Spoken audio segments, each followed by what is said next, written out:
Hello everybody, welcome back. It is me, again, Professor Towers. I'm sure you saw the last video. Last video was basic truth tables, truths and falses. We're going to talk some more about it today, but I'm going to give you a little insight before we dive into this lesson, right? So today in this lesson, we're going to be talking about quantifiers and basic sets. And yeah, hope you enjoy. Hello everybody. I'm sure you enjoyed that little introduction that kickstarted us into our first topic right here. So I'm just going to get right into it. So this is going to be a little more advanced topics, but it shouldn't be too hard so you can understand what I'm saying.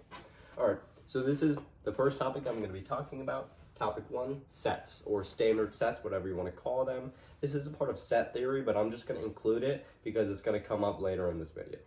All right, so basically what a set is it's like a set of numbers. Like if we say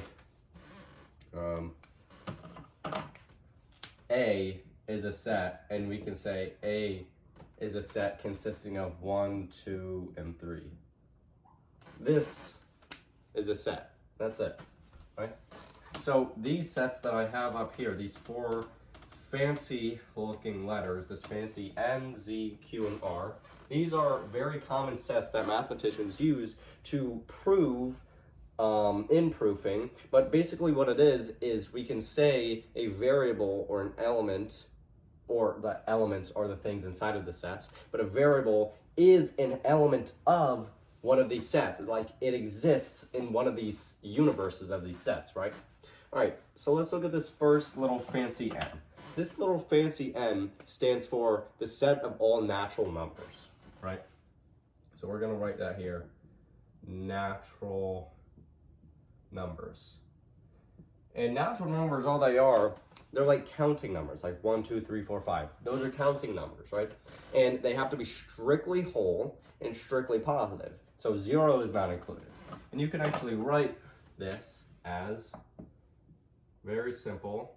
Well, 1, 2, 3, and then it can just go on. It goes on like 1 million. That's a part of the natural number set because you can count to 1 million. It's above 0, it's positive, and it's a whole number. All right, let's look at this fancy looking Z. So this is the set of all integers. So I'm just going to say integers. Now, integers are natural numbers, but also including 0 and including negative numbers. So you can go an integer, -1, that's an integer, 0 is an integer, 1 is also an integer, right? But they have to be full, right? They have to be a whole number. So we can say -1, 0, 1, and then it goes on. All right, sorry about that little cut. In the video, I had to get a new marker because that marker just randomly died on me and I couldn't use it, but we'll just use a smooth marker for now. So this little fancy Q, actually, it represents as quotients, but the actual set is rational numbers. So we're going to say this is the set of rational numbers.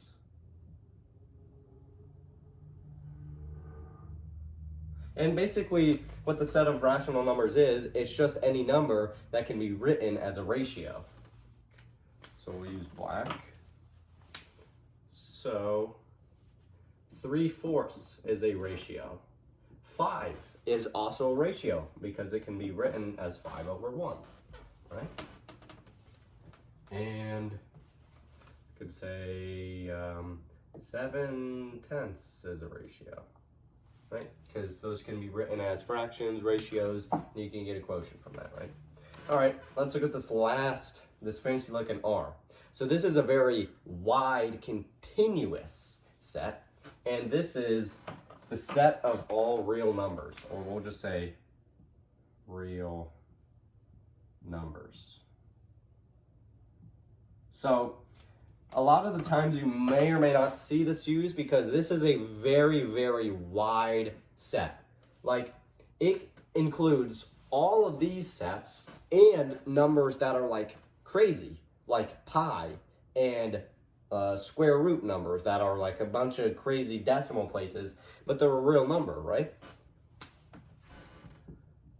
So this is literally like a bunch. We'll say pi is in here, 1 is in here, -1 is in here, square root of 2 is in here. Like, these are all real numbers. So this, you might not see this used as much, but it's a very, very like continuous set, right? All right, now let's go on to our next thing.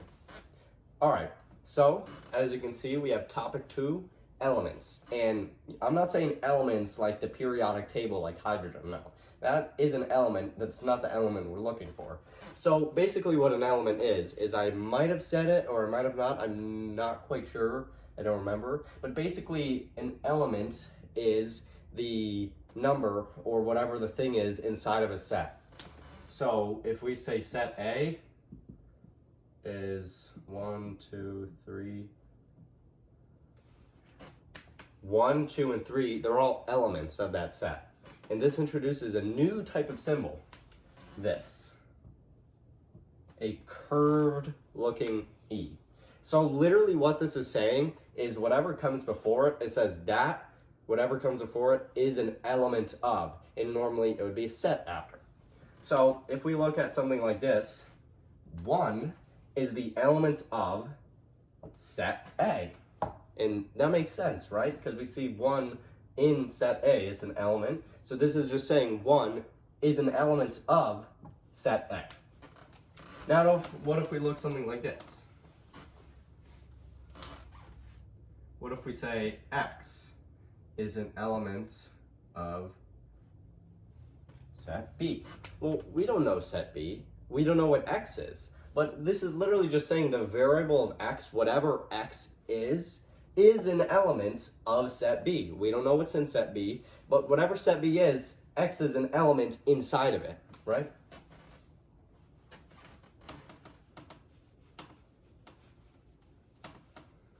And this also goes for the other sets that I talked about previously.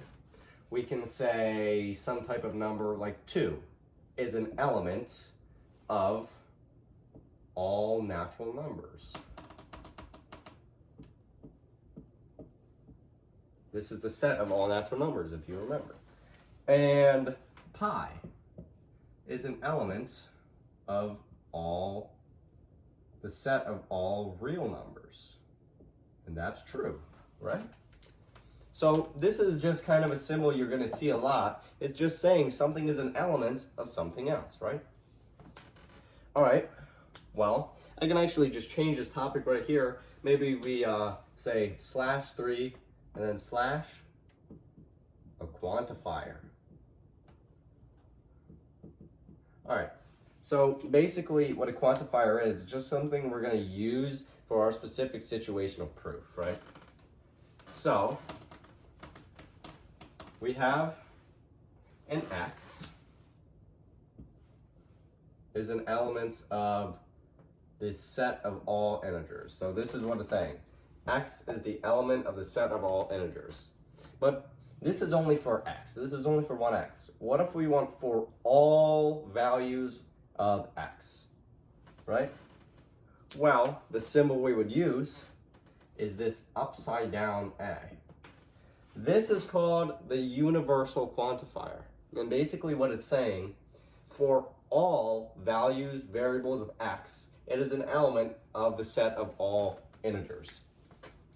And you would see this a lot, right? You would say, we can say for all, you would normally say this as for all. That's all you say. For all of whatever this is, it's an element of something, right? What if we say for all of K? For all of values of K, whatever that is, for all values of K, it is an element of the set of, let's just say, quotients. Or not quotients, my apologies, rational numbers. So this is just kind of it's called the universal quantifier, like I said. But this is just saying for all situations, for all values of whatever this variable is, it's an element of this. And like I showed you, that element symbol just means an element of. So let's see, before we go on to our next quantifier, I want to see if you can decipher this. And I want you to give it a try, an honest try, And I'll use all the symbols that we used previously. And let's say. Now, I want you to pause the video right now. Just pause it. And try and figure out what this is. What is this saying? Just try and break it down, simple steps, look at the symbols like I showed you, and just think to yourself, what is this statement actually saying, right? So I'll give you a little bit, pause the video if you haven't already, and just try and figure this out. All right, so I'm going to guess that you have paused the video and you have an idea of what it is, right?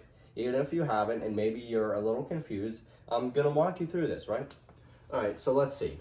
Our first symbol, this is saying, this little symbol is saying, this is the universal quantifier, so I'll just say UQ, universal quantifier, and this is just saying for all. And now we have a variable m. So we already have two things deciphered. So this is saying for all values of m, of the variable m. Now let's look at our next symbol.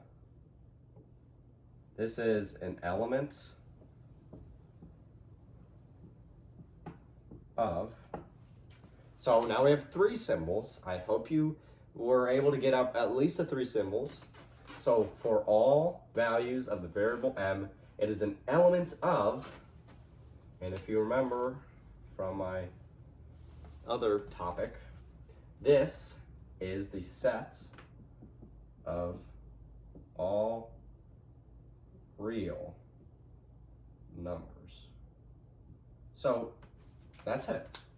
It's saying for all values of variable m, it is an element of the set of all real numbers. So what we can take from the statement is it's saying whatever m is for all the values of it, every single value of m is gonna be a element, or it's gonna be inside the set of all the real numbers.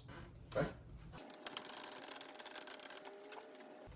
All right, let's look at my our next quantifier. So looks a little something like this. This probably looks like a backwards E to you right now. Right now on my camera, it kind of just looks like a normal E because everything is inverted. But when I do edit this, I'm gonna flip it. But this is a backwards E, right? And basically what this is saying, if we say X, this is saying there is at least one value of X. That's what it's saying. There exists a value of X, or there is at least one value of X, and we'll say that is an element of the set of all integers. So this is called the existential quantifier. The existential quantifier. And it's just a backwards E, right? But it's just saying there is at least one of this something, or there exists one of this something, and then you can say it is an element of something else, right? So literally what this is saying is, I'll just repeat it one more time, engrave it into your mind.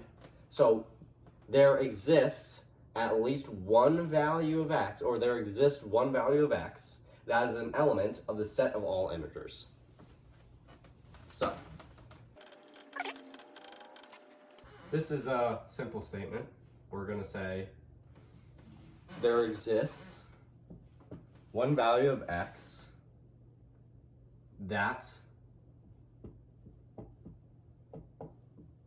makes this statement true. And what is this value of X that exists that makes this statement true?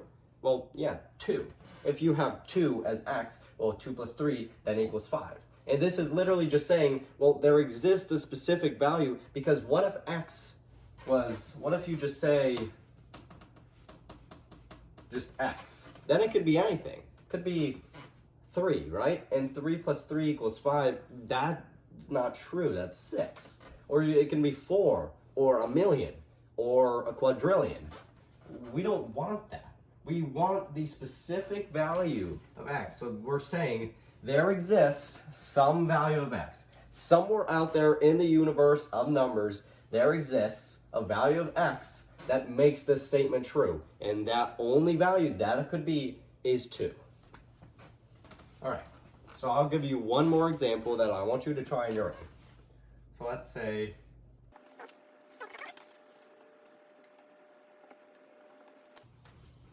all right, I want you to try and figure this out. If you haven't already paused the video, just pause the video and try and figure out what this means. All right, so I'm guessing you have tried to figure out what this means, and I'm gonna help you decipher it if you haven't. So this is saying there exists